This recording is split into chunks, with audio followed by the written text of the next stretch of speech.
Le cri de la terre.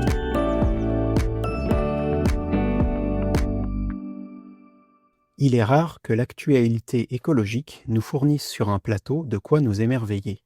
C'est pourtant ce qui s'est passé au long de ce mois de juin, où des centaines, peut-être des milliers de Français ont eu l'occasion de faire une belle rencontre d'un genre plutôt rare.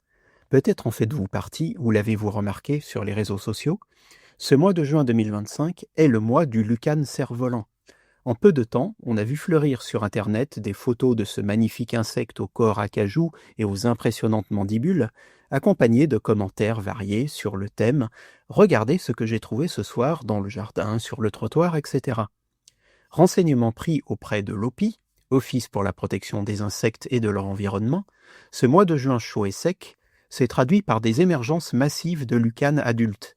De plus, ce temps incite les promeneurs à sortir plus tôt en soirée, ce qui multiplie les chances de rencontre avec le lucane, qui est de mœurs crépusculaires.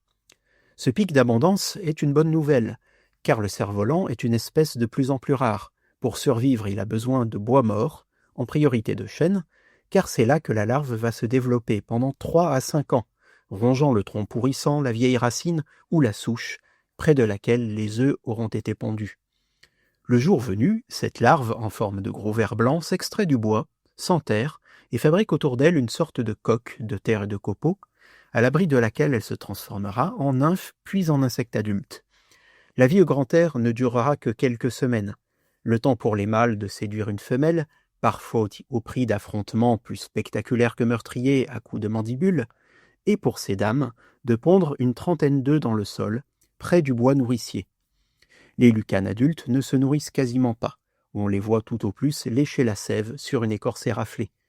Les nombreuses observations de ce mois de juin en zone urbaine montrent que le lucane parvient à survivre dans les parcs urbains, quand une gestion écologique y conserve du bois mort au sol ou sur pied. Une bonne nouvelle donc pour cette splendide espèce. Si vous ne l'avez pas encore vu, recherchez-le sous les grands arbres au crépuscule. Peut-être d'ailleurs ne trouverez-vous que les têtes, car le lucane a des prédateurs, notamment les rapaces nocturnes. Enfin, si vous avez la chance de le voir, connectez-vous sur le site de l'OPI, insectes.org,